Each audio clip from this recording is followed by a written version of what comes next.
Time to hit the road.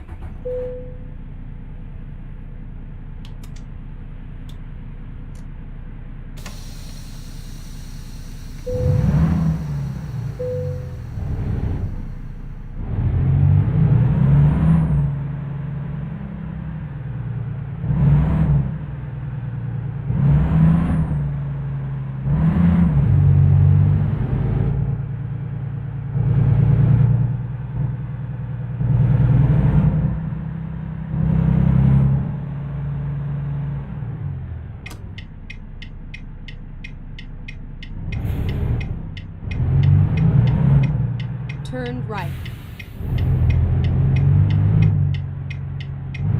Turn left.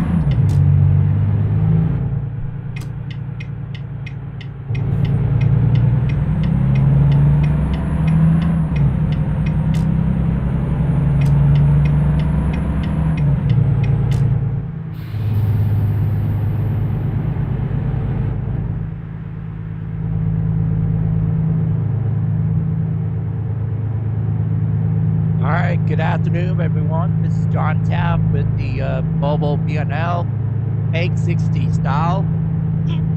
This will be part 2 of this ride, beginning from Las Vegas and starting with the Thanksgiving turkeys. And anybody's Go straight on. And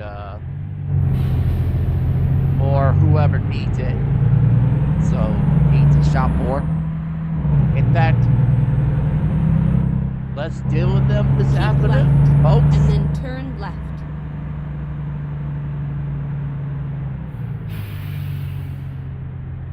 Turn left.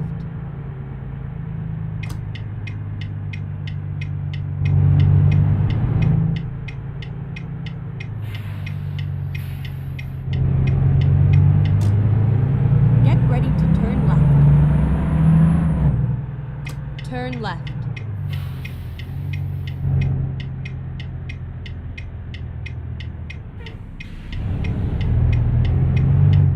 Here we are, safe and sound.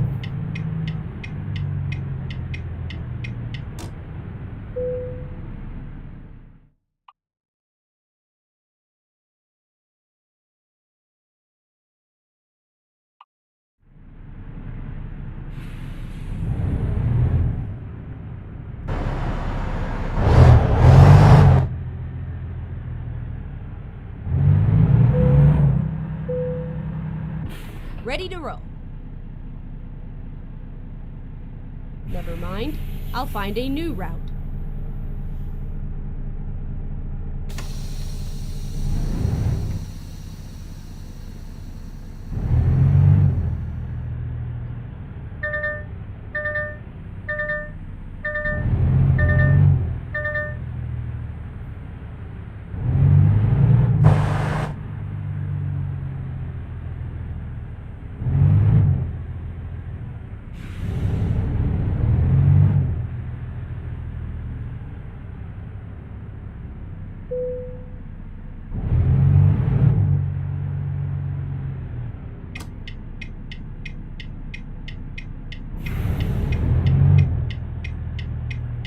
Turn left.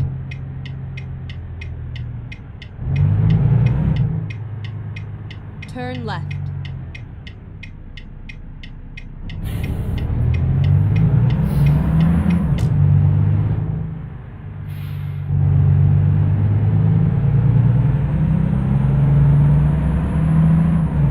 Keep right and then turn right. Turn right.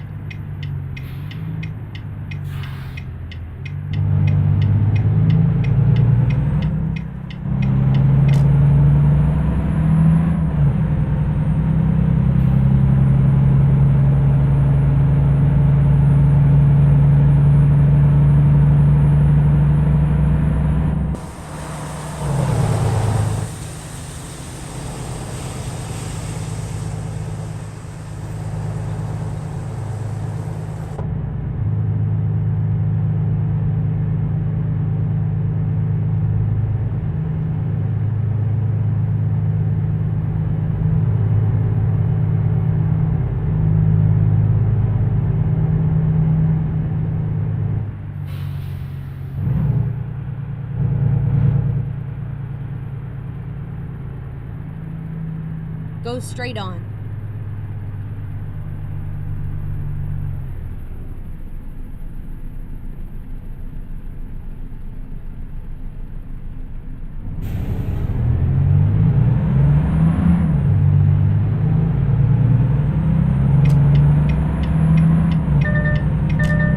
Keep right, and then turn right.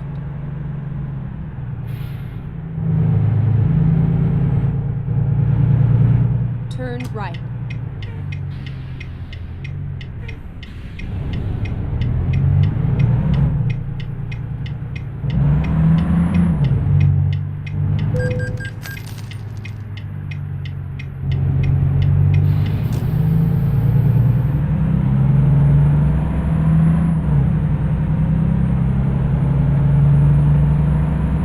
Keep left, and then turn left.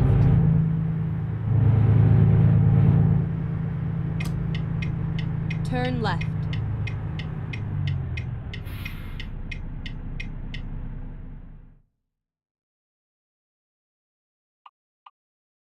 This programming is sponsored by the Houston Symphony, welcoming pianist Yefim Bronfman for Beethoven's Piano Concerto No. 5, The Emperor. Plus, the orchestra performs Schubert's Unfinished Symphony, November 29th through December 1st. Tickets at houstonsymphony.org.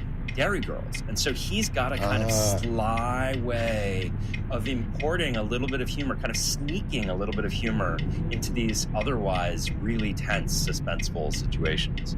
90% of the actors in the series are from around Belfast, so they have lived this story, or the people that they grew up with. And there's generational trauma. There has to be. What was it like to Keep right, and then turn right. Oh, it was so intense. I mean, we had all of these moments, and I should say also with right. crew, I mean, with all kinds of people who worked on the series, either they personally or in many cases their family or their family's friends had experiences where if you grow up there, you're in the blast radius of this terrible series of events, and it's a small place, right? So it really touched everyone.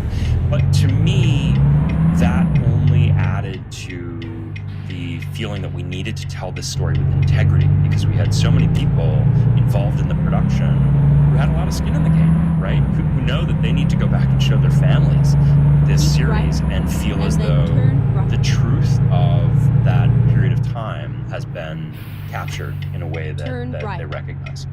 Patrick, this all started when you read an obit in the New York Times, and now you've seen Dollars brought to life. Amazing performance by Lola Pettigrew. Years later, seeing it on the screen, what was it like? It's an incredible experience. I mean, I think some of it for me, I'll be perfectly honest, part of the reason I was so involved in this production over the last 5 years is that the story matters a lot to me, and it's about real people, and I wanted to make sure that we got it right. So it wasn't a situation where I kind of signed away the rights and then they just came back and showed me the program. It was, I moved my family to the UK for a while we were making it. I was very, very intimately involved.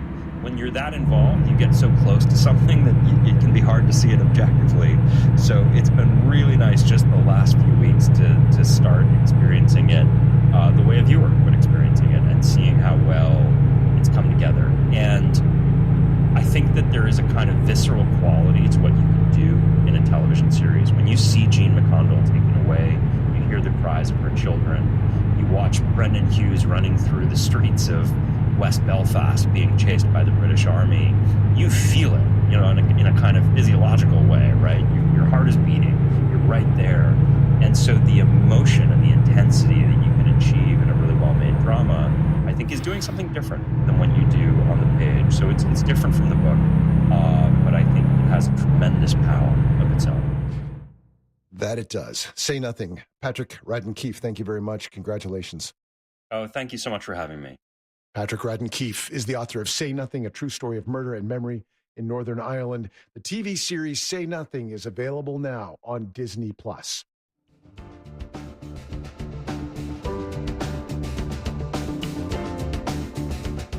That's our show for this week. Day 6 was produced by Lori Allen, Armin Agbali, Pedro Sanchez, and Samrawit Johannes. Our senior producer is Gord Westmacott, and I'm Brent Banner. It's 2 days to the G20 Summit, 1 day to the Grey Cup, and 7 days till we meet again on Day 6.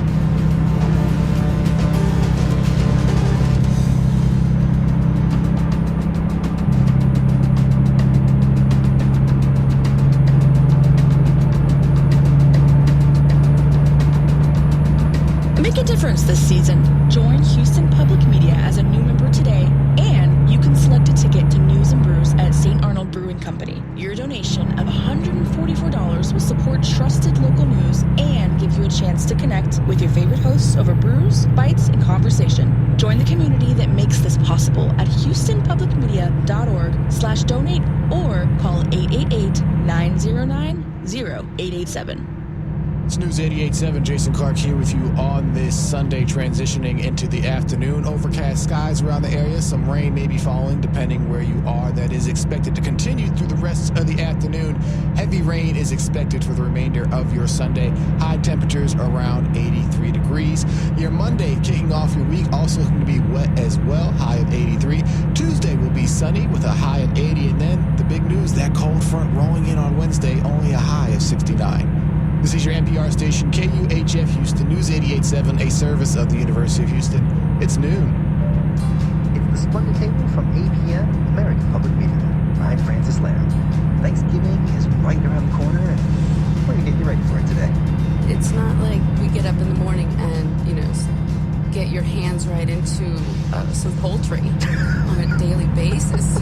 I feel like, it's in the morning, you're up, you've had your coffee, you've got your hands in the sink and a cold turkey, that feels like Thanksgiving to me, but I do think that there's something kind of sacramental about just like, you're going to focus on this centerpiece and you're going to get your hands into it, and you're going to try to understand it. That's cookbook author Amy Phelan, and she'll tell you exactly what you want to be doing with that turkey. Superstar chef Eric Repair has some very simple seafood options for your feast, and Pierre Cham is bringing the most flavorful sides from West Africa. It's coming up on the Splendid Table. Live from NPR News in Washington, I'm Nora Rahm. President-elect Donald Trump has wasted no time in announcing his choices for his next administration.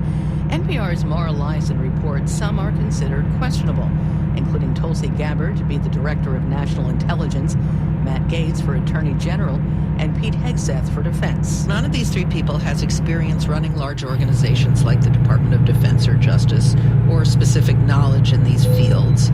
And Tulsi Gabbard, for instance, is a Putin apologist. Matt Gaetz is someone who's been under investigation by the House Ethics Committee for drug abuse and having sex with underage women. Pete Hegseth is a veteran and a Fox News weekend host. More has come to light about Hegseth's religious affiliation. NPR's Odette Youssef reports. Peter Hegseth is a veteran, perhaps best known for co-hosting a weekend show on Fox News. He often attacks diversity and inclusion initiatives, public education, and has said women should not have combat roles in the military. As a professor of religious studies, Julie Ingersoll has looked at Hegseth's positions through the lens of his faith. She says he belongs to a Christian Reformation church that seeks to impose Old Testament biblical law across society. Certainly in keeping with the theological system and the culture that he supports, he sees his role and then continue straight history and culture as bringing Christianity to bear on all of life across the globe. NPR attempted to reach Hegseth but did not hear back. Odette Youssef, NPR News. President Biden is visiting the Amazon rainforest today, the first sitting U.S. president to do so. Later, he'll attend the G20 summit in Rio de Janeiro.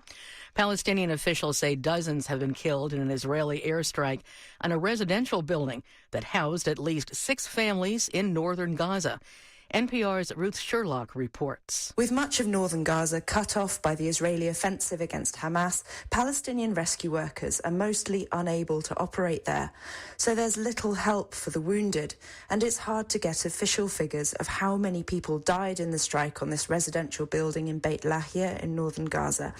Gaza officials say more than 70 people, 6 families, were sheltering in the building when it was hit. Videos shared online of the site, not verified by NPR, show a gaping hole of broken concrete in a built-up area with damaged buildings all around. In a response to NPR, the Israeli military said overnight it conducted several strikes on what it called terrorist targets in the area. In recent weeks, fighting has intensified in North Gaza as Israel says Hamas has regrouped there. The Israeli military says it's made continuous efforts to evacuate the civilian population from the active war zone. Ruth Sherlock, NPR News, Tel Aviv. This is NPR News in Washington. A super typhoon that's been sweeping across the Philippines has made landfall in the main island of Luzon. BBC Simon Ponsford reports there have been evacuation orders for more than a million people. This is the sixth major storm to smash into the Philippines in the past month, and there are warnings it could be life-threatening. The super typhoon is battering the country's most populous island, Luzon, although the capital, Manila, where about 15 million people live, is not forecast to be in its path. The government is worried that along with fierce winds, the storm will bring torrential rain and could cause flash floods and landslides. Hurricanes can have long-lasting eroding effects on coastlines. Gabrielle Dawkins of Houston Public Media spoke with a geologist who's been monitoring the Texas coast. 80% of the coast is eroding, 80%. And the average rate for that is 1.27 meter per year. Shuhab Khan, professor of Earth and Atmospheric Sciences at the University of Houston, shared year-over-year statistics. He says keeping a keen eye on the coast is a must, especially after hurricanes like Beryl earlier this year. Follet Island, and from there on all the way to Sargent, there were a lot of damages. And then you go towards Metagoda, it decreased, and finally Mustang and North Padre, we had minimal changes, if any. Khan says data being collected will help to quantify coastal erosion, track recovery process, and improve predictive models for storm damage. I'm Gabrielle Dawkins in Houston. And I'm Nora Rahm, NPR News in Washington. Support for NPR comes from NPR stations.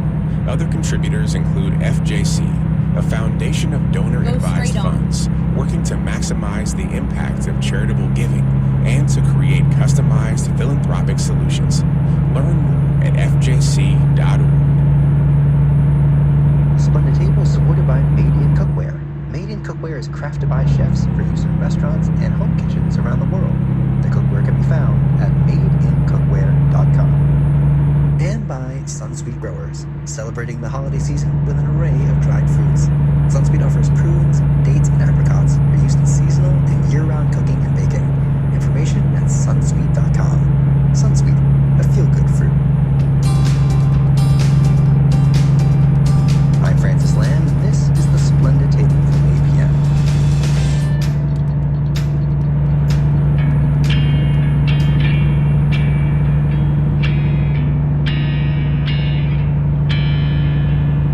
I'm going to keep it short with the preamble today because we know what this episode's about.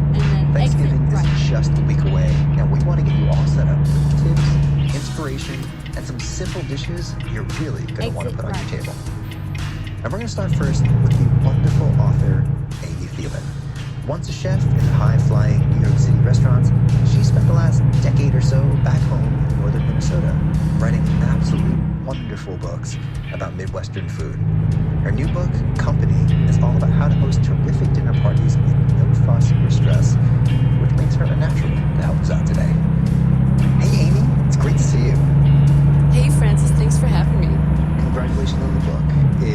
It's so wonderful. The writing is so good. Thank you. But we're here to talk for very practical reasons because you have a whole chapter on Thanksgiving in this book, so it's very apropos. And, I guess we don't really talk turkey that much because there are literally 100 ways to do it. I actually don't think there's a single best way. I'd rather talk about all the other dishes. That's controversial right there. Yeah, but what am I to tell you? That's not right. You gotta try one. Let them cook turkey the way they want to cook it. Well, I think that, for a lot of people, it's not like we get up in the morning and, get your hands right into some poultry on a daily basis. I feel like, it's in the morning. You've had your coffee. You've got your hands in the sink and a cold turkey, that feels like Thanksgiving to me. But, I like to cook, obviously, and I like to work with whole birds on, chickens all the time. But I do think that there's something kind of sacramental about just you're going to focus on this centerpiece and you're going to get your hands into it, and you're going to try to understand it. See, okay, so this is what I want to talk to you about. Because you do have a technique in this book for a preparation step of the turkey that I have not seen articulated the way you do before. So, like, so many recipes for turkey involve, like, first you grab a stick of butter, you rub the butter all over the turkey, and then you shove as much butter as you can under the skin, so between the skin and the meat. And you don't do that. So talk to us about that. Yeah, I mean, I definitely use butter, but I reserve that for the dressing. No, but the reason that I don't put butter underneath the skin of the turkey is because, butter contains water. And when that butter is melting and evaporating, that water will rise up and steam the skin. So, I mean, scientifically, you're kind of at a losing battle right there. Not to mention that, the skin over the breast of the turkey, and we usually roast all of our birds, breast up. So it's the thinnest part of all the skin on the turkey. And it's also, covering the most delicate meat, the breast meat, which dries out the quickest. So the thing is, if you use another kind of fat, a dense animal fat, and I use lardo or sometimes just actually lard, rendered lard, you don't have any water in that. And so that fat is still like basting the meat beneath, and it's also basting the skin and kind of frying it from the inside out. And there's no water to get in the way there. Yeah, that is so interesting. So tell us more of your Thielen turkey secrets. Well, I live in northern Minnesota, in the middle of the country, so my choices are, I think pretty common to a lot of people, where my grocery store is not necessarily stocking, super fancy pants turkeys, I have to really watch all the labels and make sure that I'm not buying something that has too much brine, Like the pre-brine turkeys. Yeah, I'm looking at that percentage and making sure that it's as low as I can. Because, the more natural the turkey is, the better the skin is going to be, the thicker the skin's going to be. And that, I am looking for that. So I'm looking for something that, I like to buy a turkey where I can really see it. It's in plastic, but it's clear, and I can make sure that everything looks good, Yeah. But it kind of depends on what you want to spend too. Sure. Sometimes you feel like you want to splurge and get this, sometimes I pre-order or order a more natural bird from a smaller store or a co-op or something, and sometimes I'm just like, all right, I'm just going to the store, I'm going to get the best thing they've got. Yeah. So when you're looking at the labels and they indicate the brine percentage, what are you looking for? Well, 2, 3, 4% is probably the best you can hope for, Okay. That's probably the lowest that I've seen personally. And then I've also seen turkeys that say the brine is up to 7, 8, 9%. And then I'm thinking, oh my gosh, this is one step away from lunch meat here. Yeah. This is very salty. Yeah. You can't add that much to it. And when you have that much brine, it's hard for the skin to crisp. Okay. And so when you bring home these pre-brine turkeys, obviously you don't actually then further brine them, right? It would just get too salty. Oh, definitely. So that's going to affect how much salt I, put on the outside of the bird and rub the bird with. And I don't do a wet brine any longer. I don't know, I just found to be I need a bucket. It's just I have to clear out the space. It's just so large. You need a kiddie pool. Yeah.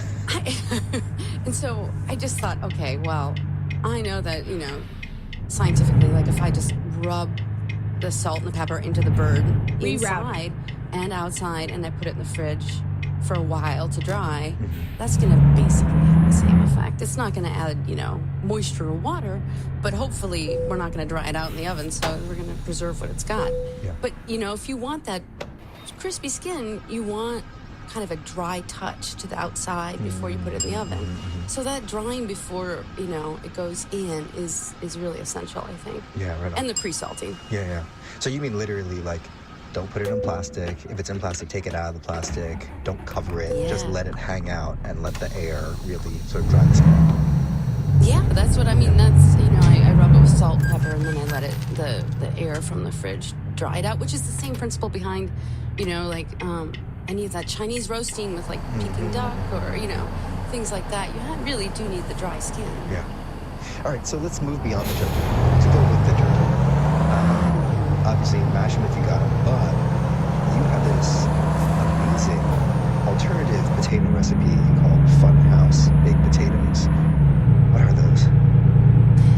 This is a potato that my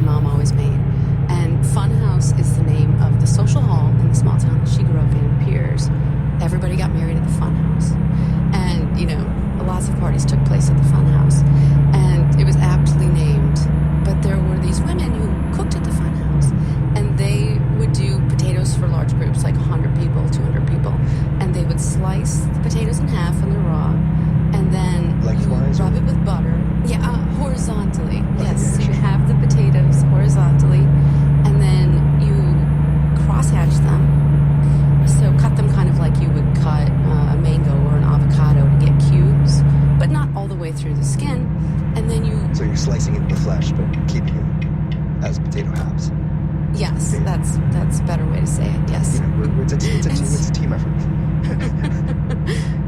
So after you've crosshatched the potato, then you on the top you slather kind of a seasoned butter that's salt, pepper, paprika, maybe a little lemon zest if you want, and thyme, and you slather that on top of that crosshatching, and then you anchor it with a little slice of onion, and then you bake them, and they come out roasted, and the tops are glistening and a little bit, ruddy from the paprika, and the onion has crisped. And all the butter falls into those crosshatch. Yeah, exactly. Okay. You're giving that butter somewhere to go. It's not going to just yeah. slide off. It's going down. And then, they're very buttery. They're delicious. And you can make 3 pans of those if you wanted, or 200, right? Yeah. But when you have it like that, you get all the butter soaking into it. It's scoopable, like crispy on the bottom. Like it's like a potato boat. It's like its own. It's like an enormous potato skin. That sounds pretty rad. It's true. And you use like a yellow potato, like a Yukon Gold or something like that. But I remember just this like moment in childhood, actually many times, where I kind of communed with this little potato, where I'd eat the soft part and then I'd fold the crispy skin up like a taco. Oh, that was my mode of eating that. Oh God! On Thanksgiving, you put a couple pieces of turkey in the little potato skin taco. That sounds pretty good. Okay, now we're collaborating. That's a turkey taco. Okay, I love this technique you have for stuffing, which is you cube bread. Yep. But before you soak it with stock and all that, you toss the bread with melted butter, so that the chunks of bread that are on top end up basically crisping into croutons while you're baking them. Right. And my dressing recipe is very simple, very classic. It's just got turkey and cooked onion and celery and bread. And the bread is the most important part, right? So I cube like a kind of an open work, like something with open structure, like a ciabatta or something. But I found that tossing that kind of stale or dried bread with melted butter, that ensures that you're going to have that nice crispy dressing top. And then, you also fold it into your stock and you moisten it a little bit. But what happens in the oven is that buttery bread, it does rise up. And on the top, it gets extra crispy.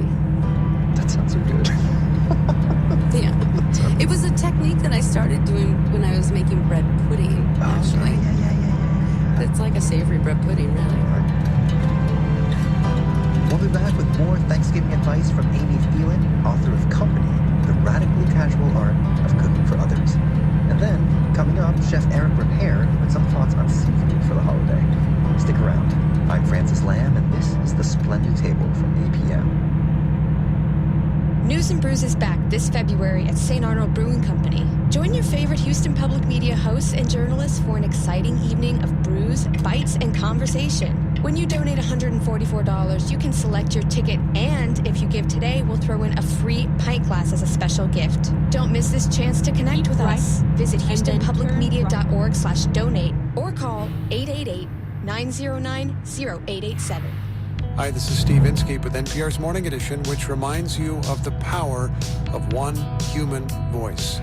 You turn on the radio some morning or your device, and you're listening to Morning Edition, and you hear one person telling a story from the other side of the world or from a neighborhood near you, and that voice brings you understanding of the news. Listen to Morning Edition every day. Weekdays 5 till 9 a.m. on News 88.7. The Splendid Table is supported by Foraged, dedicated to connecting tasteful cooks with specialty ingredients not found at the grocery store. From exotic produce to hard-to-find spices, delivered directly from small-scale producers across the country. More at foraged.com. And by Seed. Seed's DSO1 is a 24-strain, 2-in-1 probiotic and prebiotic, engineered to survive digestion, support healthy regularity, and promote whole body health. Learn more at seed.com/public. And by BetterHelp, committed to supporting mental health through therapy. Clients are matched with one of 35,000 therapists and can communicate via video, chat, or phone at betterhelp.com/public. I'm Francis Lamb, and this is the show for curious cooks and eaters. We're getting Thanksgiving dinner advice and inspiration Go this straight week. on. So let's get back into it with cookbook author Amy Phelan. Okay, so now I want to talk to you about your book. The book is called Company, and it is a book of menus for entertaining, but I think you're really careful not to use the word entertaining because that makes us think of, you get out the fussy candles and you get all this, and like for you it's like, I want to have people over and I want to have a great time. We're going to have great Keep food. right. It doesn't have to be, And then turn right. you know, all pomp and circumstance. Turn right. Oh, exactly. But how do you relax? Like, you cook a lot for groups, and for those of us, maybe Thanksgiving is like the one time a year where we're really cooking for a big crowd. How do you learn to let go and relax and actually have a good time doing it? How do you not get stressed? I mean, for me, you know, weekends have been always when I throw dinner parties, almost once a week, pretty much. And for me, dinner parties are when I do relax. Okay. You know, so cooking for others, it's really fun if you kind of let go this pressure you put on yourself. And this is especially really important to do at Thanksgiving, which is a time when, you know, that pressure to perform, you know, it doesn't come from the other people, though. You have to realize the call is coming from inside the house, right? It's our own perfectionism that's putting this pressure on ourselves.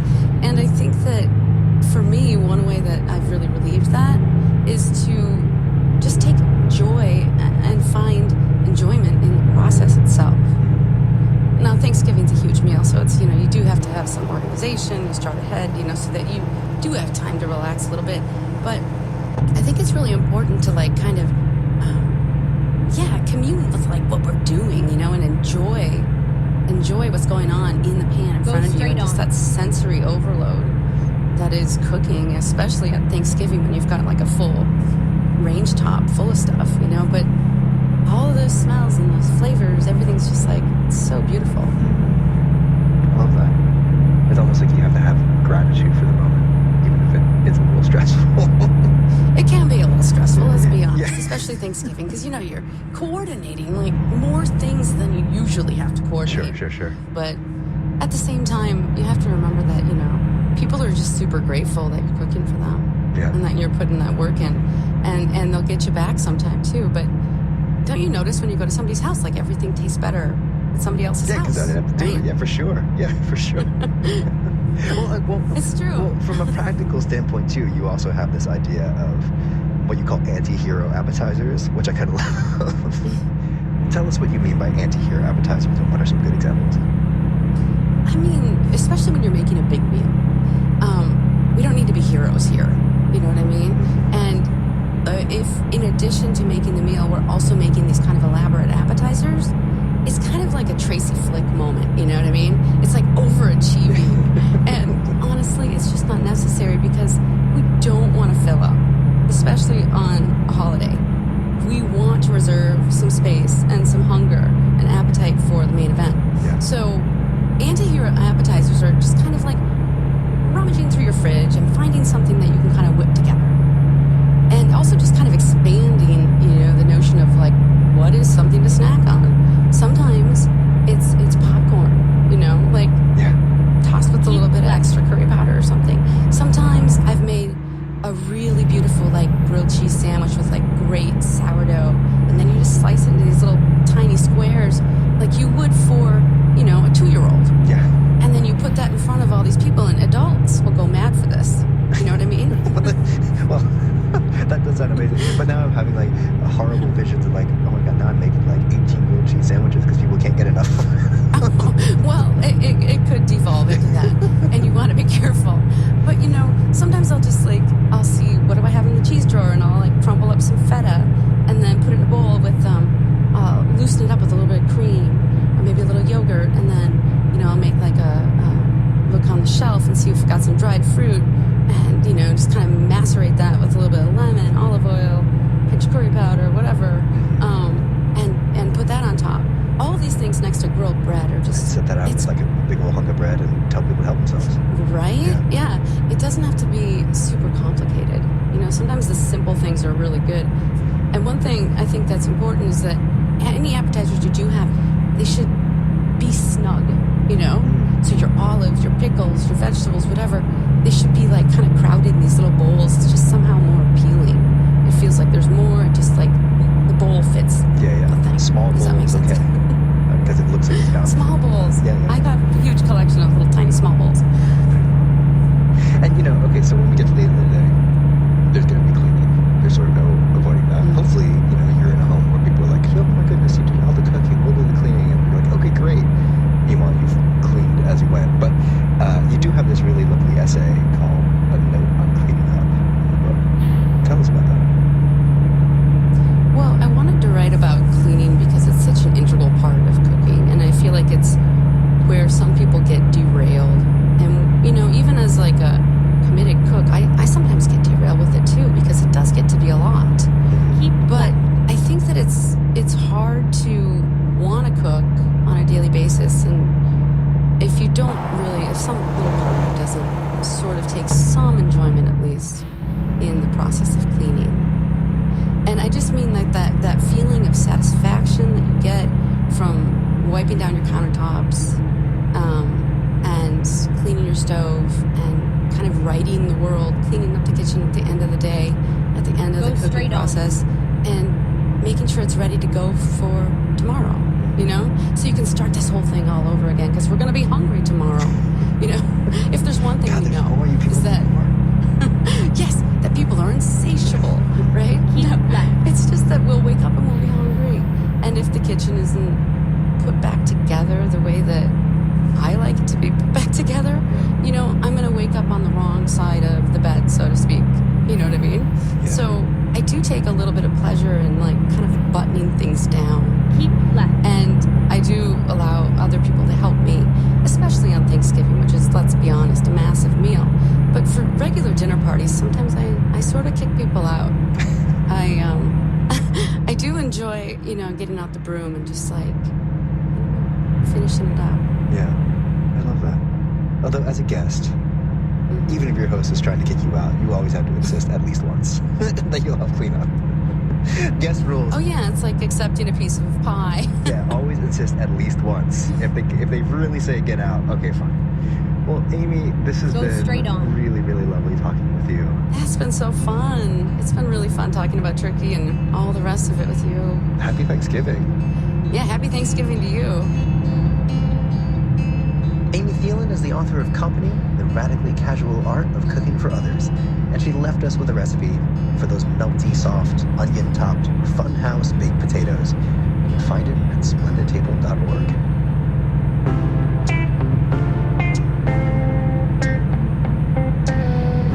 For over 30 years, Eric Ripert has been the chef at Le Bernardin, one of the most revered restaurants in New York. Really, in New York history, it's kept the maximum rating of 4 stars from the New York Times for almost 4 full decades. And pretty much all they serve is seafood, but you'd probably be surprised how simply they prepare it. Eric's new cookbook, in fact, is called Seafood Simple, and we're going to get into some easy, festive appetizers or a main to go with your Thanksgiving spread. Hey, Chef, it's great to see you. It's great to see you and to hear you, too. I know it's super busy in the restaurant right now, so thanks for making the time, but I have to ask you, do you cook for Thanksgiving at home? Oh, yes. First of all, Le Bernardin, which is a seafood restaurant, is closed because we do not serve turkey. So it's our day off at Le Bernardin, and everybody goes home. And we need a break because you're right, it's the busy season. However, I cook at home, and it's fun to entertain and have friends and family, and I do that every year. Oh, terrific. Since you do it every year, do you switch it up every year? Is it like a something you challenge yourself to be creative with, or do you have favorites you go back to? I imagine, your grandmother didn't make turkey at home every, last Thursday in November. So no. What do you do? So in France, we don't have Thanksgiving. But our Christmas Eve meal in France is very similar to Thanksgiving in many ways, because we usually cook a huge chicken or a capon or sometimes a turkey. And what I do every year, I do not cook a turkey because I find it a bit, how can I say, dry for my taste. So I cook a capon, and I stuff the capon with foie gras and truffles. And, okay, sure. And then, well, that's year after year. Go I don't try straight to on. be creative. I try to keep that tradition alive, and the family seems to like it a lot. And then I use a lot of the American culture in the celebration, which is, of course, the having the sweet potato puree and the pumpkin pie, and sometimes in the garnishes, of course, we have some Brussels sprouts and things like that go along with the capon. Oh, I love that. I love that you're combining. I mean, obviously you've lived in the U.S. for 40 years. Yes. Nearly. So, but I love that you have. I love the idea of, like, Eric Repair has a pumpkin pie. So I'm a very bad pastry chef. I'm really lousy. I think cooking it's not a problem, but the pastries, I ask our pastry chef Orlando at Le Bernardin to make the dessert, and that way it's safe for the family. And the cranberries, I'm very loyal to what I have seen on the beginning when I came to America, which is like the Jello coming from the can. I open the can, the Jello, and you see the marks of the can around. And yeah, I slice. You serve that too? I do that on the side. Yes, I love it. Okay, so you outsource the pumpkin pie and you outsource the cranberry jelly. So yes, I love that. Okay, so I love so much about your book, Seafood Simple. I love seafood, and you're really not kidding about the simple part of it. Simple both in technique, execution, but also simple in the sense of, you like the flavors to be clear. You're not adding 1,000 different flavors to the dishes in the book. So if you're thinking about a Thanksgiving table, what are some of the simpler seafood dishes you might recommend as a starter for us? Well, as a starter, if you like raw fish, if you like marinated fish, you can definitely play with a tartare, tuna tartare, which is a very simple dish. If you're gonna have poultry later, you can put on the table a signature dish from Le Bernardin, actually called the salmon rillette, which is a salmon dip. It's like poached salmon in white wine mixed with grounded smoked salmon, mayonnaise and chives. And it's very convivial, and you share with your table, and we have the recipe in the book. It's very, very simple, and so that could be done. And then if you are planning to do some seafood for the entire table and not have necessarily the poultry or meat, I think the baked snapper is a very good recipe to have. The baked snapper in a salt crust, because it requires some salt, few egg white, and then the snapper is baked in that crust. It's very, very simple. Oh, I love that. Okay, let's dive a little bit into the items that you just talked about, because I love them and I'm fascinated by them. The salmon rillette. So traditionally, rillette is made with pork, right? Pork or duck or goose. But something with that is usually meat and fatty. Yes. Yeah. And it's typically cooked down very long. You take the meat, you shred it, and then you combine it with savory seasonings and lots of fat. So the salmon, it's much lighter. Yes. And you don't cook it as hard. Take us step by step a little bit through the recipe. I know you just described it in broad strokes, but how do you make sure it's wonderful? Sure. So what we do, we have some smoked salmon and we have some fresh salmon in that Finding recipe. a new route. So the smoked salmon, we grind it, or you can chop it with a knife very thinly, and then the fresh salmon, we cut it in dice or small pieces, like 1 inch long or squares, and we take some white wine, bring it to boil, then we add some shallots in it. If you don't have shallots, you can put onions, and then we add the fresh salmon in it. And then we lower the temperature, we let it simmer a little bit. So the salmon cooks very gently, and we try to cook it kind of like very medium rare, on the rare side. Okay. Because if not, it becomes dry and tasteless. Then we remove it from the liquid and we let it cool in the kitchen or in the fridge if you want to go a bit faster until it's completely cold. And then in a container we mix it with the chopped smoked salmon that we have.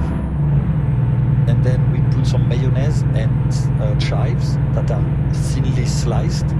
And we mix it with salt, pepper, and we have our salmon rillettes. And that's it. And that's it. And it's really incredible because it's so good. You think it's much more complicated than what it is. It's actually very simple. It's a signature at Le Bernardin. Le Bernardin. We put that on the table for lunch every day at Le Bernardin because it's a tradition since Le Bernardin opened. And we have our clients loving it all the time. And when we try to do something else, they really are mad at us. They want it back. I can't believe it is actually that simple. I have actually tasted it before, and it's mind-bendingly good. I've had versions elsewhere that are not nearly as wonderful. What is the difference then? Like, how if it's yours that simple, why is it so much better? How do you make sure that it's as gorgeous as you want it to be? I believe it's a couple of details that are important. First of all, making sure that it's the way you cook the salmon is very gentle. You don't want to rush the process, and you don't want to be too harsh with the flame, because again, as soon as the salmon is overcooked, it becomes hard and tasteless. Sometimes some people who make salmon rillettes have the tendency to have the salmon rillette very dry. Ours is very moist because the salmon again is medium rare. Yeah, it's almost creamy, right? It's very creamy. And then when we mix it with the mayonnaise, we make sure that we are very gentle and we don't break it too much. So it's not too chunky, but it has a bit of texture. And then it's not a puree. Let's find a new route. And then the chives go at the very end, maybe like half hour or an hour before we serve it. Because if you put the chives too much ahead of time, then the salmon rillettes start to have the oniony flavor, which is too strong. And I think that makes the difference in between our salmon rillette and some other ones, maybe. We'll be back with more from Chef Eric Repair, author of Seafood Simple. And then Chef Pierre Cham is bringing the most flavorful sides from West Africa. I'm Francis Lamb, and this is The Splendid Table from APM. Support comes from Baylor College of Medicine, creating tomorrow's medicine today. For their medical research and innovation, Baylor College of Medicine is a proud sponsor of Houston Matters with Craig Cohen, Monday through Friday at 9 a.m. on News 88.7. Support comes from Asia Society, Texas, presenting Space City, Art in the Age of Artemis, an exhibition featuring 31 contemporary artists exploring the mysteries of outer space. More at asiasociety.org/Texas. From Austin to Houston, Dallas to San Antonio, Marfa, El Paso, and in bureaus across the Lone Star State, reporters are pulling together the stories and the voices of people making news right now, right here in Texas. I'm David Brown, inviting you to join us for a complete view of the day's events when it's Texas Standard Time. The Texas Standard, weekdays at 10 a.m. on News 88.7. The Splendid Table is supported by Progressive Insurance. You can protect small businesses and the owners that run them. Whether a plumber, accounting business, or restaurant, Progressive can help with over 30 customizable coverages. Online quotes available in as little as 6 minutes at progressivecommercial.com. And by the American Egg Board. Culinary exploration, versatility, and convenience is unleashed whenever someone breaks an egg. Inspiration starts by cracking into the possibilities, because eggs are meant to be broken. And by Made in Cookware. Made in Cookware is crafted by chefs for chefs and designed for restaurants and home kitchens around the world. The cookware can be found at madeincookware.com. I'm Francis Lamb, and this is the show for curious cooks and eaters. We're all about having some fun on Thanksgiving today.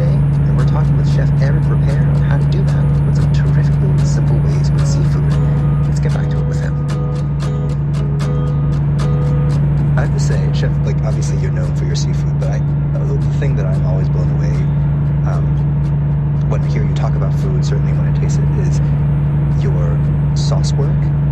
Yes. And your understanding of how to manipulate these very simple flavors. Like one thing I remember you saying years ago was when you're making a vinaigrette, you always take the garlic or the shallots and you first add that with vinegar. Yes. Because it's important for the vinegar and the vinegar and the garlic to have some time together first before you make the rest of the vinaigrette. I've never made it any other way because that does calm that flavor down. Yes, because onion flavor and garlic flavor, when it's raw, can be very aggressive. And in a vinaigrette, when you mix it first with the vinegar, the acidity basically cook the raw onion or raw garlic and tone down that flavor that is aggressive and make it much softer. Yeah. These are like the techniques that you pick up over many decades of cooking, I'm sure. I want to get to that main course that you talked about, the salt-baked snapper. Yes. Similar to the rillette, walk us through that. How do you... So, okay, you have a big, beautiful snapper in front of you. Yes. I think one thing people will ask is temperature and time. Like, they'll be curious about that. Yes. You have the whole fish, right? The whole fish, head on, skin on. Yes, skin on, head on, and gut it, of course. And then in a belly, if you wish, you can add some aromatics. You can, if you have time, rosemary or herb de Provence, or you want to put some pieces of lemon, you can. That will add some flavors. But if not, the snapper will be delicious anyway. It has some very refined flavors and texture. What we do, we use egg whites and salt, fine sea salt or kosher salt. Okay. We mix the egg whites and the salt together. Okay. And we basically create like a salt mixture that is very moist. The snapper doesn't need to be seasoned because the salt will definitely bring some seasoning to the fish. You can put pepper if you wish, but it's no need for salt. And then you put the fish on the fish tray. You cover it completely with the sea salt mixture, and then it goes into the oven. I mean, I recommend, I think, we can go to 350, 375, or you can go a bit faster at 400, depending on the size of the fish. Okay, sure. And then you cook it for about 20 minutes to half hour. I'm assuming that you have a snapper that is about 4 to 6 pounds, okay, which is what you find mostly on the market. All right, you cook it for 30 minutes, and then you remove it from the oven, and you let it rest for about 30 minutes. It will stay warm and hot because of the salt crust. And to know if the fish is cooked, what we have a technique we use. We don't use a thermometer. We use a metal skewer, and we go through the flesh of the fish, and we leave it. So the skewer goes through the salt, through the flesh of the fish, and then we leave it for 15 seconds.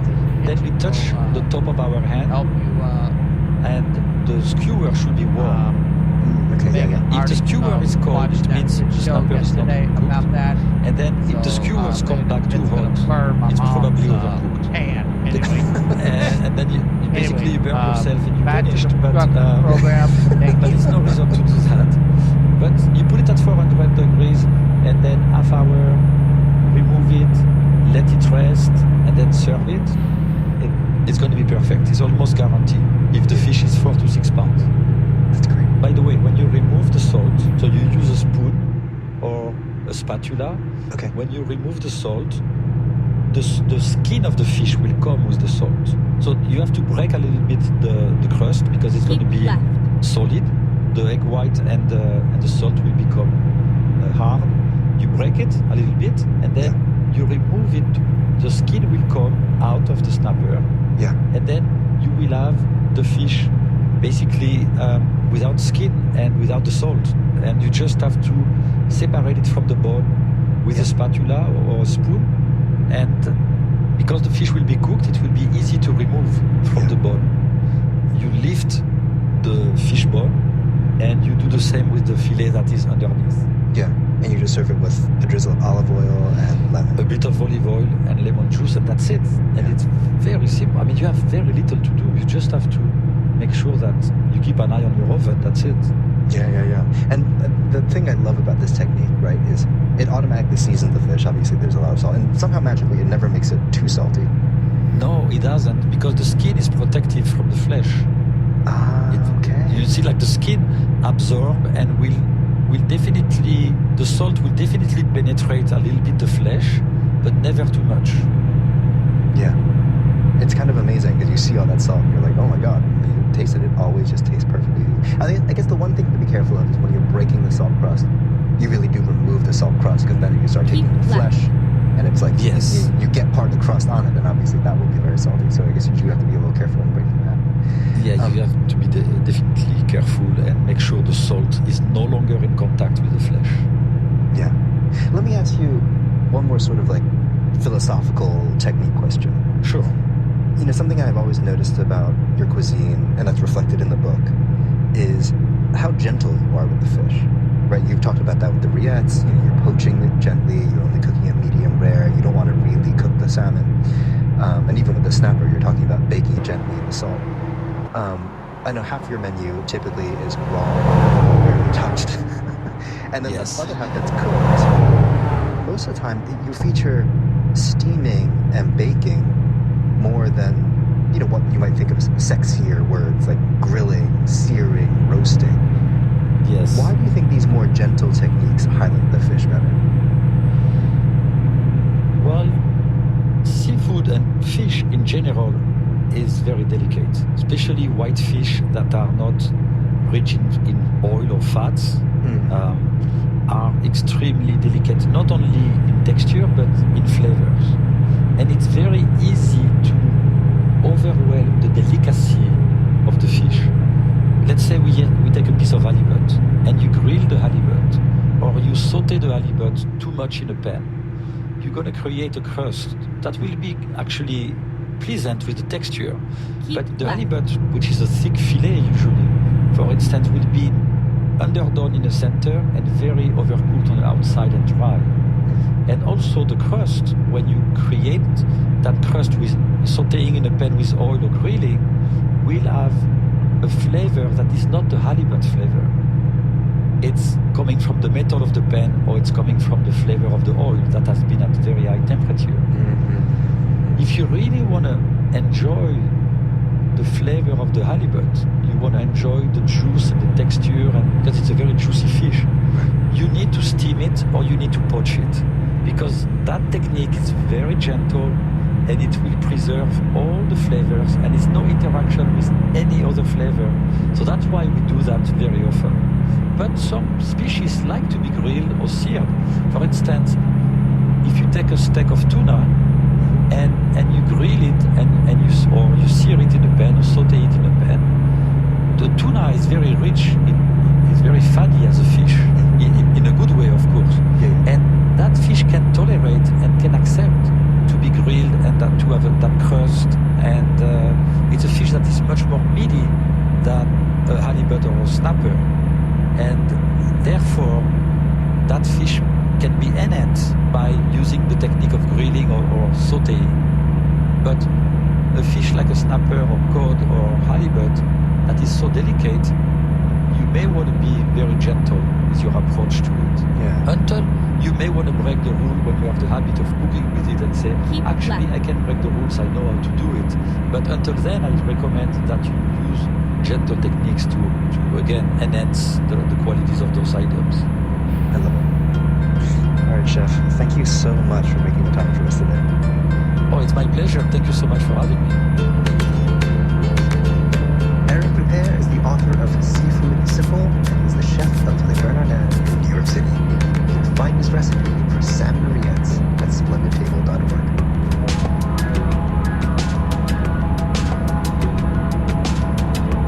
Chef Pierre Cham is one of the great ambassadors of West African food in the U.S. And I actually learned recently that his career was started, weirdly, by a pickpocket. He was traveling in the U.S. from his native Senegal. He was in New York City as a student on his way to college in the Midwest. And unfortunately, his wallet came up missing one day, and he had no money for food or rent, so he had to find a job and started working in a restaurant. You know, he can laugh about it now, and he calls it a blessing. And since we're talking about Thanksgiving, I'll also say I'm thankful for it, because I have learned so many delicious and important things from him. His new book book is called Simply West African, and it's full of fantastic modern ways to use the flavors of ginger, coconut, spices, peppers, peanuts, and all the many things that make West African food so incredibly delicious. Hey, Chef, it's great to see you. Hey, Francis. Always a pleasure, man. Oh, thank you. So, Thanksgiving is obviously right around the corner, and I know a lot of people, they kind of want to stick with, something we've always had at the table, so-and-so's going to get mad, my cousin won't talk to me if we don't have a turkey, so we don't need to get there. I think a lot of people are going to make their turkey the way they want to make it, but I think also a lot of people, have room to think outside the box a bit with their other dishes, and as I was reading your book, there are just so many amazing vegetables I think would be incredible on a Thanksgiving table.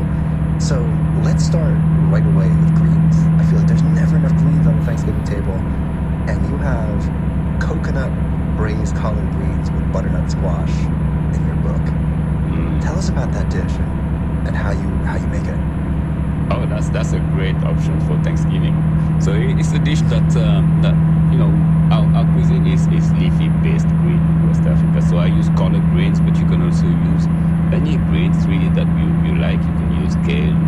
It's really up to you. But collard greens is like a kind of a meaty green. So you just first cook the greens ahead of time. You can even do it the day before, really, because collard greens take a certain time, like an hour to cook. If you want it really soft, you can do it less than that, between 30 minutes and an hour, and then you taste it as you go. And once it's cooked, you stop the cooking, you shock it, and then you keep it on the side while you saute some onions, the aromatics, onions, garlic, and some ginger to bring some heat to it. And you add then coconut milk and your butternut squash that you have diced in little cubes. And just cook it slowly, add some turmeric, so add some flavor to it, and some lemon juice to finish it. And once the butternut squash have softened, you season it to adjust the seasoning with salt and pepper, and chop up your collard greens that you have cooked up, and just simply fold it in it. And that's as simple as that. If you want to add some chili pepper to it, some heat, you can add some cayenne. That's very much optional, but that's like the way I like it. And that's another, a very simple way to bring West African flavor, healthy greens into your Thanksgiving. It sounds so good. Right. And I can totally imagine like that sort of sweetness of the squash and the creaminess of the coconut milk.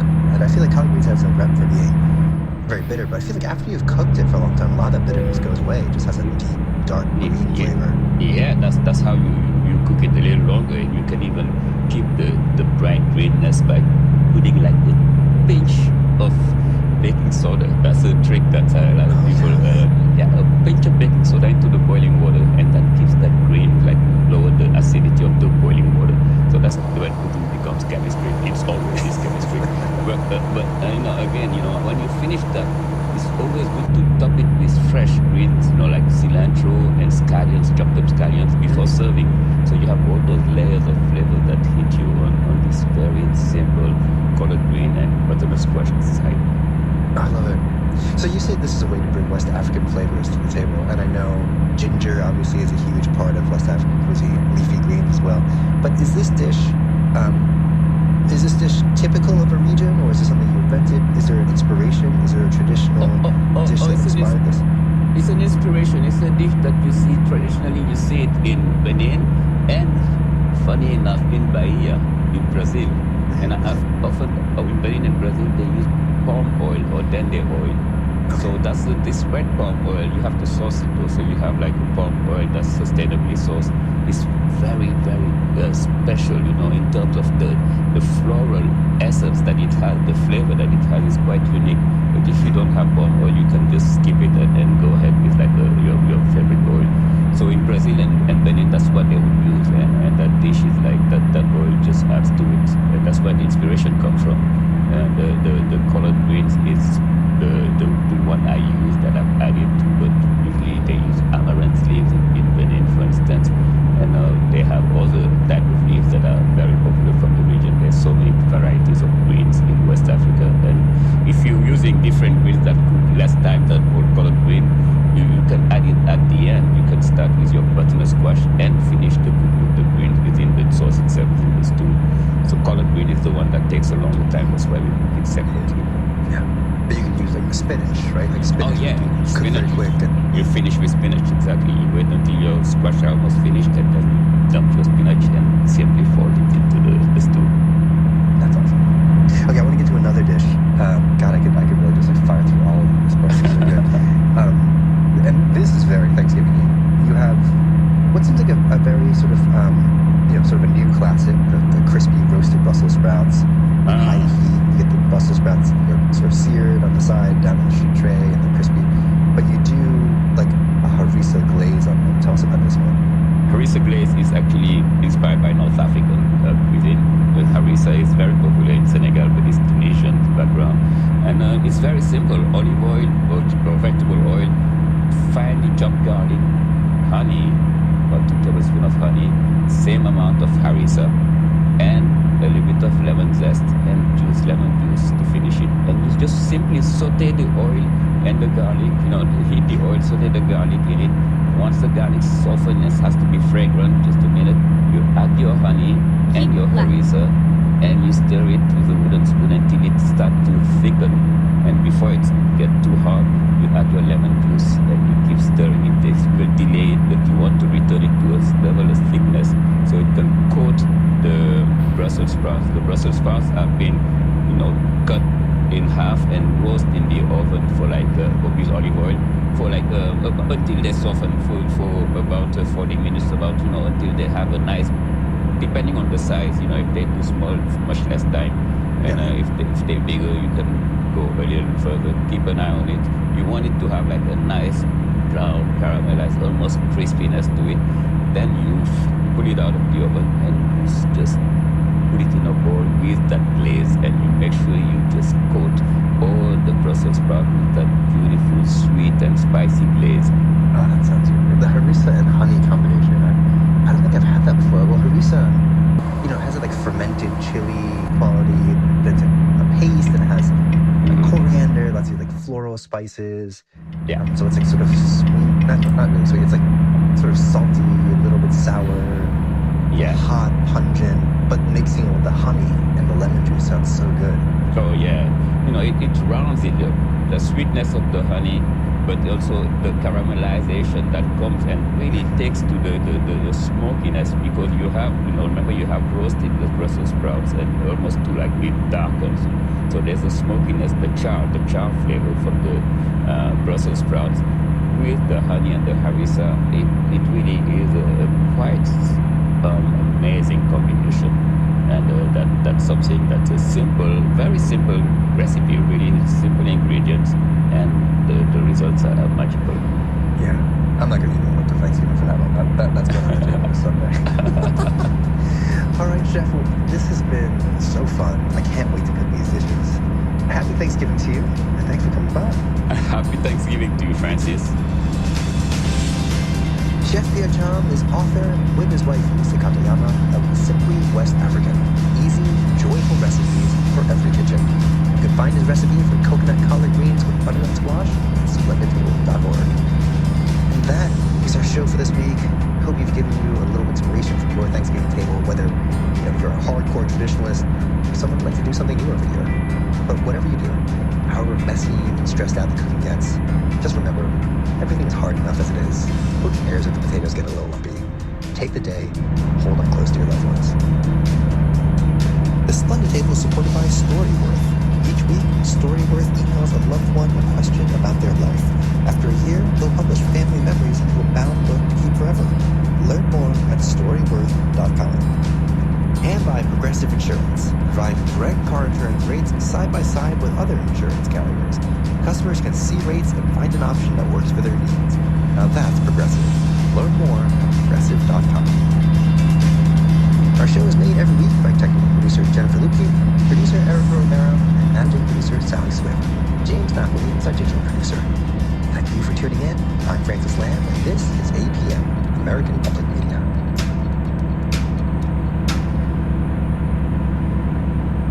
Support for your Houston Public Media comes from Signify Business Cash by Wells Fargo.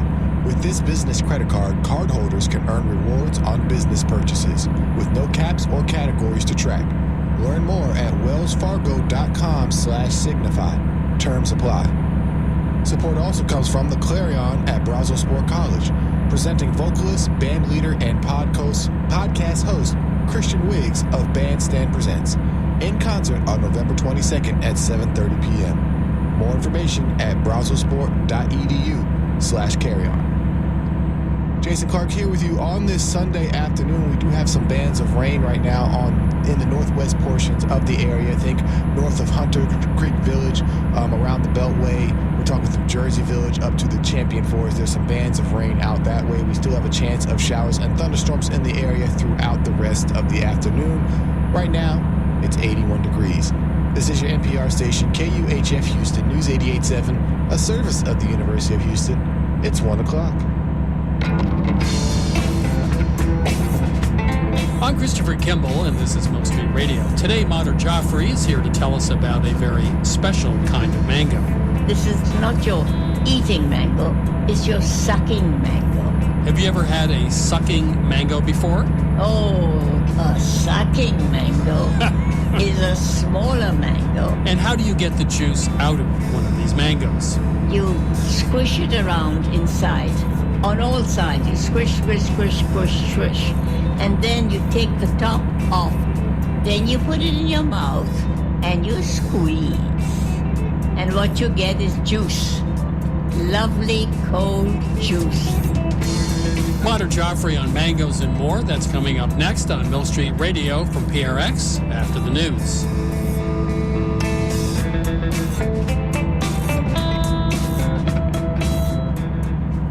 Live from NPR News in Washington, I'm Nora Rahm. President Biden is touring Brazil's Amazon rainforest this afternoon on his way to the G20 summit being held in Rio de Janeiro, which begins tomorrow. Biden, the first U.S. sitting president to visit the Amazon, has pledged U.S. support for efforts to fight climate change, something the incoming Trump administration is unlikely to pay for. NPR's Carrie Kahn reports. President Biden wants an additional $50 million for the Amazon Fund, which grants money for climate change mitigation. President-elect Trump, who dismisses the effects of global warming, has vowed to end such measures. Brazil's leftist president, Luiz Inácio Lula da Silva, says he's on track to end deforestation by 2030. As the G20's host, he's pushing world leaders to pass a progressive agenda, including taxing the super rich. The Biden administration approves anti-poverty measures. Trump will not, nor will his close ally, ultra-libertarian Argentine President Javier Milei, a G20 member and a self-proclaimed anarcho-capitalist known for his brash behavior and rising profile in international rights circles. Carrie Kahn, NPR News, Rio de Janeiro. Some of Trump's choices to work in his administration have raised questions, including Florida Congressman Matt Gaetz, his pick for Attorney General. Gaetz briefly worked as an attorney, but has spent most of his career as a politician. NPR's Ryan Lucas covers the Justice Department. He says being the Attorney General requires specific abilities. This is a really big, really important job. The Attorney General leads the 100,000 plus people who work for the department. That includes, of course, federal prosecutors, but also oversight of the FBI, other agencies like the Drug Enforcement Administration. The Attorney General is, to put simply, the top law enforcement officer in the country. They're responsible for prosecuting federal crimes, for enforcing civil rights laws, voting rights laws, and at a very fundamental level, for upholding the rule of law. NPR's Ryan Lucas. Until Gaetz resigned, the House Ethics Committee was investigating him over allegations of sexual misconduct. Trump has asked the governors of both North Dakota and South Dakota to join his cabinet. NPR's Kirk Ziegler reports. One-time GOP presidential candidate and current North Dakota Governor Doug Burgum had already announced this year he would not be seeking a third term. This week, Trump picked him to be the country's next Secretary of Interior. North Dakota voters handily sided with Republican Kelly Armstrong to replace him in this month's election. South Dakota Governor Kristi Noem was picked by Trump to head the Department of Homeland Security. If Noem is confirmed, the state's Republican lieutenant governor will finish out her term until 2026. Noem, a staunch Trump ally, made headlines for defying pandemic health measures and being banned from all 9 of that state's reservations. Kirk Ziegler, NPR News. This is NPR News. An Israeli airstrike on central Beirut today killed the head of Hezbollah's media operations, the militant group's chief spokesman. Israel launched a wave of attacks in the Lebanese capital today, including including outside the city's southern suburbs. The head of the Arab Socialist Ba'ath Party said in a social media post the Hezbollah media chief was killed while visiting its offices. Political unrest broke out this weekend in a Russian-backed breakaway region of the former Soviet Republic of Georgia. Protesters are demanding the resignation of the region's Moscow-aligned leader. NPR's Charles Maines reports. The protesters say they want to oust Abkhazia's leader, Aslan Bzhanya, over support for an investment agreement critics say favors Russian over local business interests. The deal would lift Abkhazia's ban on foreign ownership of residential property, allowing wealthy Russian investors to buy up land along Abkhazia's lush Black Sea coastline. Amid the uprising, Bzhanya has agreed to pull the controversial legislation and offered to resign and run again in snap elections if protesters stand down. While internationally recognized as part of Georgia, despite declaring its independence after the breakup of the USSR, Abkhazia has long been under Moscow's protection. Today, Russia is one of the world's few countries that recognize Abkhazian statehood. Charles Maines, NPR News. Residents of coastal Belize are being hit by Tropical Storm Sarah, which is moving inland over the Yucatan Peninsula. It's expected to bring flash floods and landslides. Tropical storm warnings are also posted for portions of Guatemala and Mexico. I'm Nora Rahm, NPR News in Washington. Support for NPR comes from BetterHelp, committed to supporting mental health through therapy and helping clients find balance. Clients are matched with one of 35,000 therapists for online therapy from anywhere at betterhelp.com/public.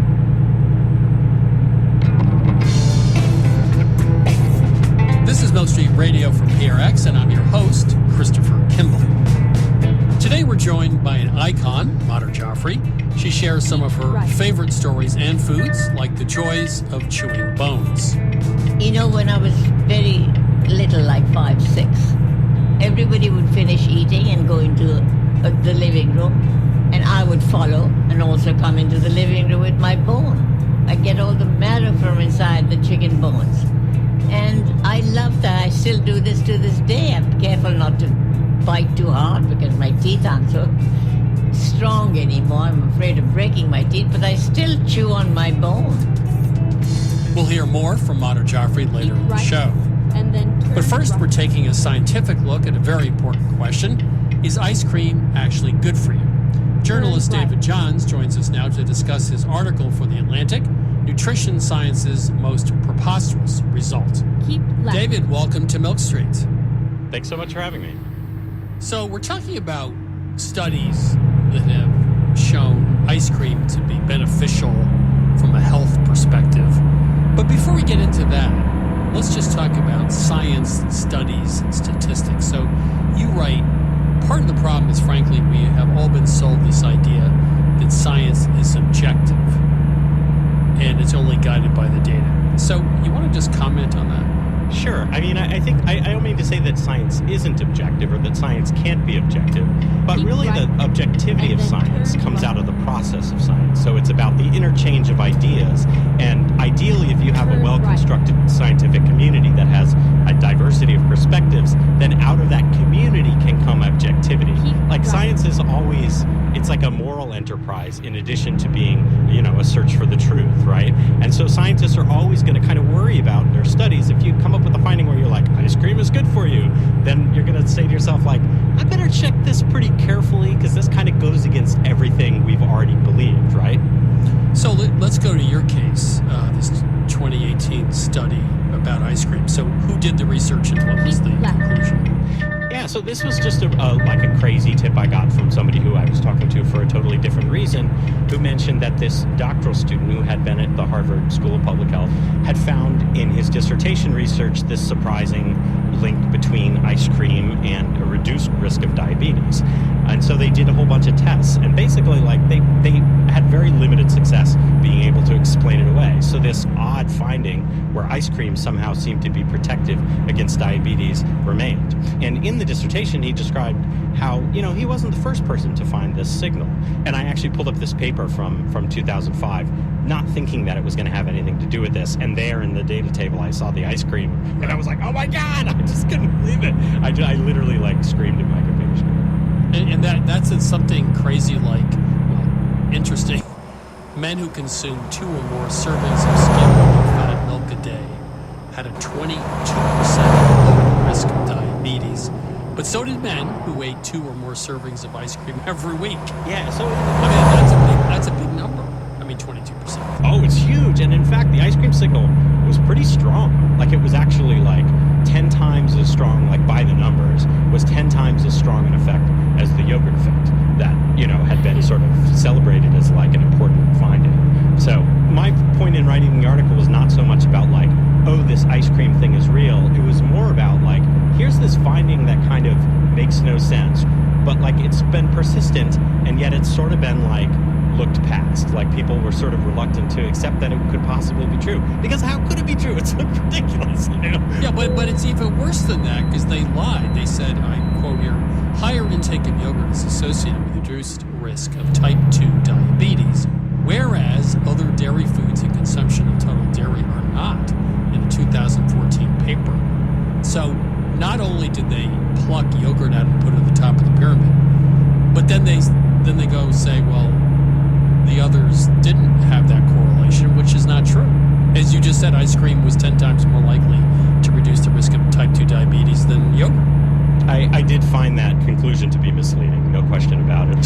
So they do attempt in that paper an explanation where they say basically, what we think is happening is that people who were beginning to get sick stopped eating ice cream. So then the only people who were left were the ones who were the ice cream eaters. So then you get kind of a correlation between eating ice cream and health. So that's the explanation that they put into the paper. And I think that was their sort of internal justification for kind of leaving the ice cream out of the top line findings. But actually, as I called around to some of the leading experts who've studied dairy and diabetes, they convinced me that maybe the right answer was, we don't know. Like, my position was like, this must be an artifact of data. And they said, well, actually, like, I can't really explain this. So do you have, or does anybody have a theory about why there might be a connection between eating a lot of ice cream and a lower type 2 diabetes outcome? So there are some theories. One of them that people talk about, and frankly the dairy industry loves to talk about, is there's something called the milk fat globule membrane, which is basically like a biological envelope that exists in dairy products that haven't been processed in ways that destroy it. So in butter, basically, like, you kind of have lost that membrane. But in both whole cream and in ice cream, this milk fat globule membrane is intact.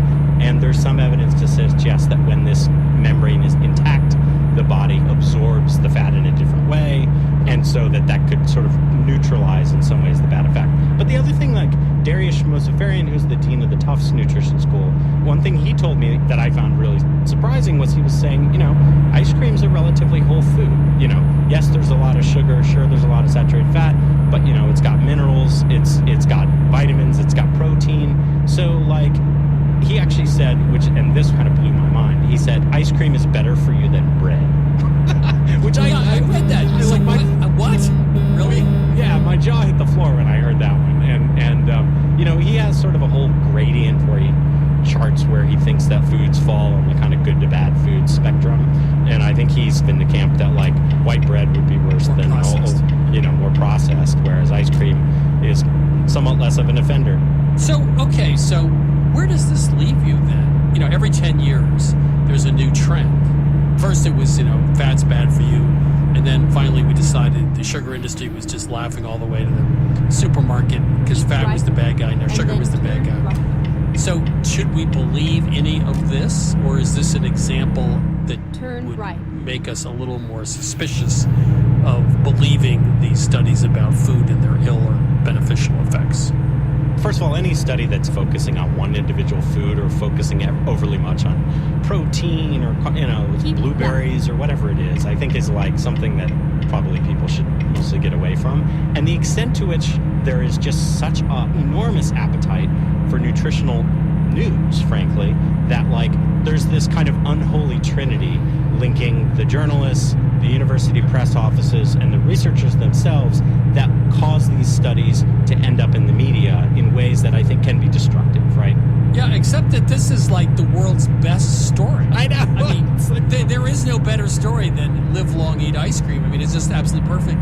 But it never got picked up as a story because nobody wanted to get behind it. But it's the worst story for the nutrition researchers who've been saying the opposite forever, right? Well, and so, kind of because it raises questions about the whole apparatus, right, you know? Right, it undermines everything. Yeah, that's where I talk about like science as a moral enterprise too, or the responsibilities of scientists that come into play when you're interpreting your studies.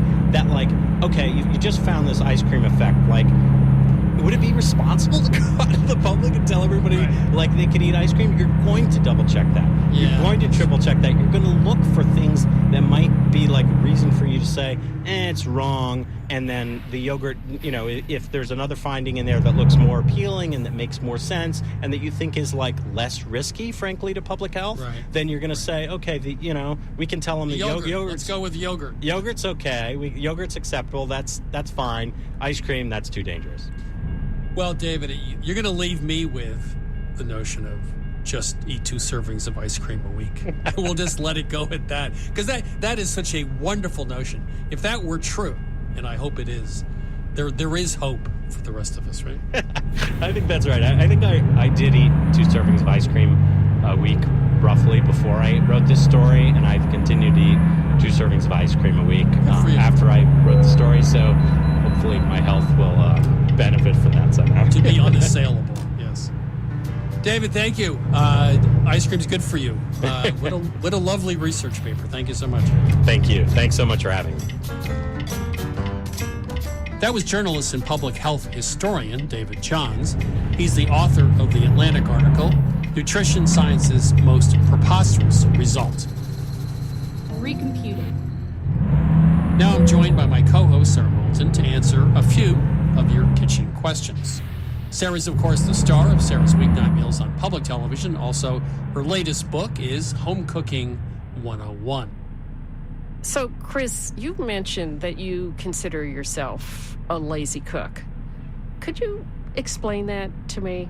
Because, Milk Street is hardly a lazy magazine. No, I'm not a lazy cook. I mean, I'm happy to spend 4 hours Saturday afternoon cooking because I love to cook.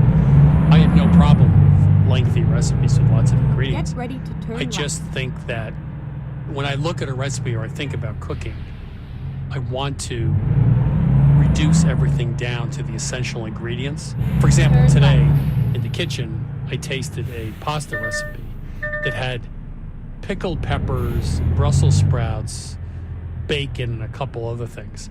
And I'm just going like, well, this is just a mess of stuff. Just cook the pasta maybe with some bacon. But you put all these different things in it, it doesn't make it better. It just makes it complicated. So what I'm trying to do is simplify to get something that's better. And that's why a lot of Italian cooking is so appealing, because it's very, very simple in terms of combinations. Lazy cook for me just means let's do what would make sense, but don't do more because it's not going to make it better. I got it. Yeah. That makes sense. I So agree, that- actually. Whoosh. Okay. Got out of that one. Let's take a call. Welcome to Milk Street. Who's calling? Hi there, this is Nick from Los Angeles. Hi, Nick. How can we help you today? My question isn't so much about how to cook something, but more about how to cook with someone. I listen to a lot of podcasts. I learn a lot of things, as I keep cooking, and I pick up a lot of tips and tricks along the way. And something that's come up more than once has been that I'll be cooking with my partner in the kitchen, and we'll be working on prepping vegetables or boiling the water or whatever we're doing. And I will see something my partner's doing, maybe a way they're using a knife or some kind of technical thing, and I'll be like, oh, I just heard this new method of boiling water. Oh boy. Yeah, and it's really gotten me into hot water multiple times where I'm just offering this unsolicited advice, and I'm just wondering how do you cook along with someone when you know so much about cooking, and how do you share that knowledge without putting someone out? Well, I have both something to tell you and something to ask you. I'll tell you the thing first. When I first met my now husband, we were in Ann Arbor, Michigan, and he was a fantastic cook. I wasn't, pursuing cooking at the time, but I'd go over to visit him, and he'd be making braised brisket and red wine, or making a perfect omelet, or any number of beautiful dishes. His mom was a really great cook, and he learned how, and he just wanted to, be able to cook for himself. Okay, fast forward. Several years later, I figure I want to become a chef, so I go to cooking school. I started criticizing every single thing he did, and he promptly forgot everything he knew. And now, many years later, I would love it if he made dinner, but he doesn't know how because I was so critical, he just forgot it all. Now, here's the question. Do you think your partner wants to know about how to cook better? Do they really want to know, or do you really just want to tell them because you think they should know? I think it's probably the latter. I think I more, I'll hear something about how starchy pasta water will help the sauce stick to the pasta, and I'll absorb that, and then next time we make pasta, I'll be like, oh, hey, check this out. And I think it's just the idea that I want things generally to be better or more informed, but I don't think she wants to know some of the stuff I offer. Yeah, then here's what I would do, and Chris may have a different opinion. I would just divide up the labor, let her make whatever she's making. Don't say a word, not a word. If you value the relationship more than a good dinner, I would say stay in your corner. Chris. Okay. Well, first of all, Sarah, let me give you an insight into your husband. He didn't forget anything. He realized that you were going to do the cooking and you were going to tell him how to cook. He conveniently decided to, quote unquote, forget everything because he realized that both of you can't do it. And I totally agree with you. There's one person driving the car, you don't need advice from the other person. Under no circumstances ever cook the same recipe with two people. Just forget it. It's just a complete disaster. This shared responsibility, it's like if you were Caesar in a war in Rome, you need one general. I mean, if you had two generals, it just is not going to work out, right? So absolutely, under no circumstances, there's one director. Yeah. Cooking can be the thing that brings people together, but can also be the thing that pulls them apart. I think it's wonderful you're so excited about cooking, and we applaud that, of course. But, yeah, I'd keep it to yourself. Okay. Okay, Nick. Take care. All right, thank you, too. Okay, bye. Bye. That was more of a question for a therapist, I think, than, us. No, but it's Although we've been in that position, both of us have, so. It never works. No. Well, that's why they have a chef and a sous chef and line cooks. There's a hierarchy for a reason. There has to be somebody in charge. Yeah. Okay. Moving on. Welcome to Milk Street. Who's calling? This is Marcia from outside of Dayton, Ohio. How can we help you? So my husband loves to make smoked salmon, hot smoked salmon. He developed a recipe using maple syrup that my sister actually produces, her and her family, on a farm in West Virginia. Normally, it turns out really well, but this last batch, he really over-smoked. He kind of, had a moment, forgot what recipe or what he was smoking, and let it go way too long. He compared it to salmon jerky, which maybe could be marketed, but was not super palatable. The flavor was good, but it was just very, very dry. So I called in to see if you have ideas to redeem over-smoked, very dry. And then throw it in the food processor. Then you have bonito flakes, right? I mean, that classic seasoning from Japan. Throw in the fridge in a jar and add it to rice, add it to soup, add it to noodles, whatever, like you would with bonito flakes. Intensely flavored. They'll obviously dissolve, in the hot liquid or whatever you're making. Will also last a long time, right? Because Sarah's looking at me like, that's the dumbest idea I've ever heard. I think that's a brilliant idea. I was just thinking, is he going to make fun of me because I'm going to take it a French route? And start the way he said, which is to throw it in a food processor. Are we making salmon butter now? We're making either salmon butter. I knew it. Or rillette.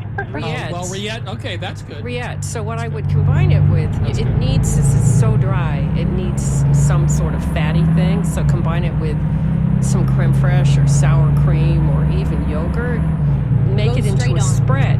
Not a ton of those things, but enough to give it some moisture. You could add some chopped scallions, or some chopped dill or whatever, and then put it on some toasts as a spread. And then turn left. I think it would also be great in scrambled eggs. bacon. So bacon and eggs. Yes. Throw some into your eggs. I wonder if you could get a little spice grinder and grind it till it's a powder and use that. You could probably keep it in the fridge, but use it just as a spice instead of as flakes. Those are all good ideas. He kind of compares it on a good day. He calls it kosher bacon. So I like the idea of the scrambled eggs, but I like all those ideas. Well, very good. We're happy to help. Well, thank you so much. Thanks for calling. Thanks, Marcia. Thank you. Bye-bye. Bye-bye. This is Milk Street Radio. If you want to change the way you cook, give us a ring Finally. anytime. Our number, We are here. 855-426-9843. One more time, 855-426-9843, or just email us at questions@milkstreetradio.com. Welcome to Milk Street. Who's calling? Hi, this is Annie White calling. Hi, Annie. Where are you calling from? I am in Pittsburgh now. How can we help you today? Thanks for taking my call. Sarah, my grandma used to watch your program in this little TV she had in her kitchen, so I have great memories. And Chris, I love your cookbooks. They're go-tos for me. Great. Thank you. Thank you. So this year I've been doing a deep dive into baking, and as I've been thinking about pies, there's just so many different recipes out there for pie crusts. Lots of them call for leaf lard, and I know that you can buy pork fat in jars in the grocery, but recently at a farmer's market, I found leaf lard, like a hunk of it, frozen from somebody. And I'm wondering, how do you render the leaf lard so that I can use it for pie crust? And is it the same stuff that you can buy in the jars in the grocery, or is it different?